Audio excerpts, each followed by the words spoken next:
Pernah dengar ungkapan kalau kesehatan itu ibarat mahkota tak kasat mata?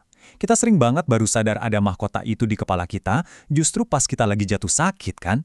Nah, di sesi pembahasan kita kali ini, kita bakal membongkar sebuah konsep yang super esensial.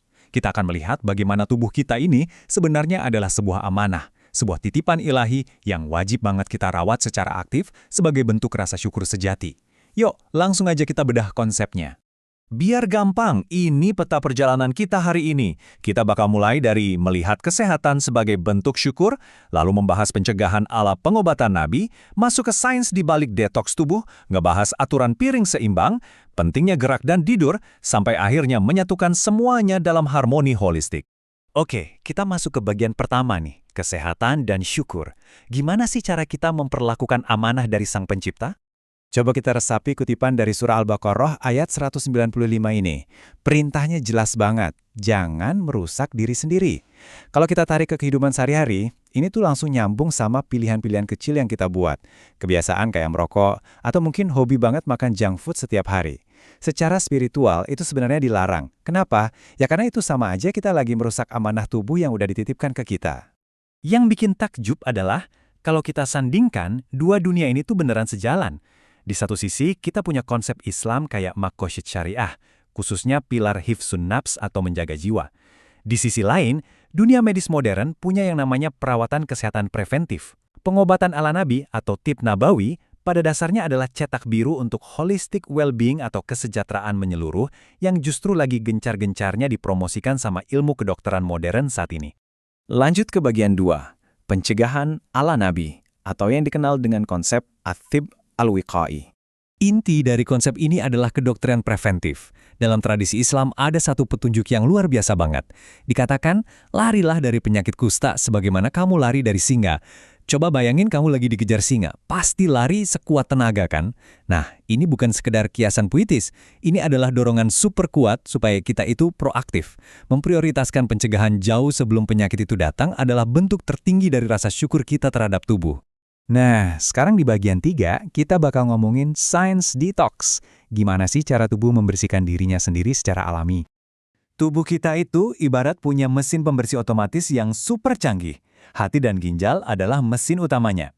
Secara biologis, antioksidan bakal netralisir radikal bebas yang mau merusak sel kita. Terus, nutrisi dari tumbuhan masuk untuk support hati memproses racun-racun itu. Air dan elektrolit ngebantu ginjal buat menyaring limbahnya, dan terakhir, serat bertugas menyapu sisa-sisa itu keluar lewat pencernaan. Sistem ini emang jalan otomatis, tapi dia butuh bahan baku yang tepat dari kita. Kalau bahan bakunya jelek, ya mesinnya ngadat. Terus dari mana kita dapat bahan baku yang bagus? Ini dia daftar makanan juara untuk support detoks tubuh kamu. Ada buah beri, apel, lemon, sampai sayuran cruciferous kayak brokoli dan kubis. Bawang putih, bayam, dan timun juga luar biasa bagusnya. Sayur dan buah ini tugasnya nggak cuma membersihkan loh, tapi mereka juga punya sifat antiinflamasi yang benar-benar ngebantu ngurangin beban peradangan di organ-organ vital kita. Tapi ingat, sebagai musuh bebuyutannya, makanan cepat saji yang highly processed dan minuman yang kelewat manis adalah penghancur sistem detoks tadi. Pas kita masukin ini kebanyakan ke dalam tubuh, hati dan ginjal kita dipaksa lembur gila-gilaan. Jadi ini tuh bukan sekedar masalah kalori kosong aja ya, tapi makanan ini secara harfiah menyumbat dan merusak sistem pembersihan alami yang baru aja kita bahas. Masuk ke bagian 4, piring seimbang. Kita bahas panduan gizi harian yang gampang diaplikasikan. Ada konsep super praktis dari Kementerian Kesehatan yang namanya Isi Piringku. Panduan visual ini bikin porsi makan jadi simple banget. 1/4 piring buat karbohidrat, 1/4 lagi buat protein atau lauk, dan yang paling penting nih, 1/2 piring sisanya full didedikasikan buat sayur dan buah. Sesimpel itu, tapi percayalah, ini adalah kunci utama buat menjaga keseimbangan energi harian kamu. Kalau kita bedah lagi porsinya, untuk urusan karbohidrat, sebisa mungkin pilih karbohidrat kompleks, kayak nasi merah, ubi, atau oatmeal. Kenapa harusnya kompleks? Karena mereka ini ibarat kayu bakar yang nyalanya awet. Mereka dicerna pelan-pelan, ngasih kita energi stabil seharian tanpa bikin gula darah melonjak tiba-tiba. Nah, karbohidrat ini wajib dipadukan sama protein yang berkualitas. Buat protein berkualitas, salmon dan telur itu contoh perfect dari makanan yang minim pemrosesan. Mereka nggak cuma penting buat ngebangun dan menjaga massa otot, tapi juga esensial banget buat menjaga metabolisme tubuh kita tetap optimal. Memilih bahan bakar terbaik kayak gini adalah cara fisik yang paling nyata untuk menjaga amanah tubuh yang udah dititipkan ke kita. Lanjut ke bagian 5. aktivitas dan tidur. Dua hal yang jadi pilar pemeliharaan vital tubuh kita. Anggap aja ini standar maintenance harian tubuh kamu. Minimal banget 30 menit aktivitas fisik setiap hari. Gak usah muluk-muluk, jalan cepat atau sepedaan santai aja udah cukup. Terus jangan lupa hidrasi. Minimal 8 gelas air putih sehari buat mastiin organ tubuh berfungsi baik. Dan yang sering banget disepelekan, padahal ini krusial banget, tidur yang cukup dan berkualitas. Ngomong-ngomong soal tidur, ini bawa kita ke satu pertanyaan yang lumayan menampar buat sebagian besar dari kita. Pernah kepikiran gak sih, kenapa kurang tidur atau kebiasaan begadang itu justru jadi pemicu banyak penyakit dan bahkan sering banget bikin berat badan kita naik drastis?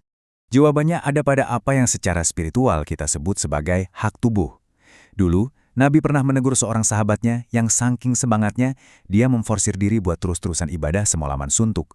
Nabi bilang, sesungguhnya tubuhmu memiliki hak atasmu.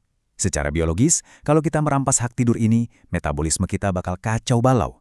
Stres naik, dan hormon yang ngatur rasa lapar jadi berantakan, yang akhirnya bikin kita makan berlebih dan berujung pada obesitas.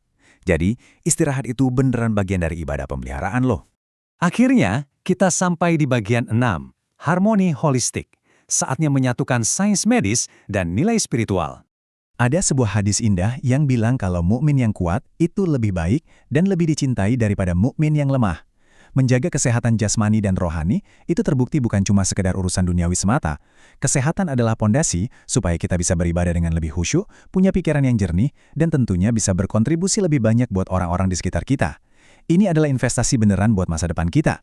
Sebagai penutup sesi kita hari ini, saya pengen ninggalin satu pertanyaan buat kamu renungkan. Kira-kira selama ini kamu memperlakukan tubuh kamu cuma sekedar sebagai kendaraan pinjaman yang bisa dipakai sembarangan atau sebagai investasi ilahi untuk masa depan kamu? Ingat ya, apa yang kamu makan nanti, keputusan buat olahraga sore ini, atau sekedar memilih buat tidur lebih awal malam ini, semuanya adalah wujud nyata dari rasa syukur kamu. Terima kasih udah ngikutin pembahasan kali ini. Sampai jumpa dan sehat selalu.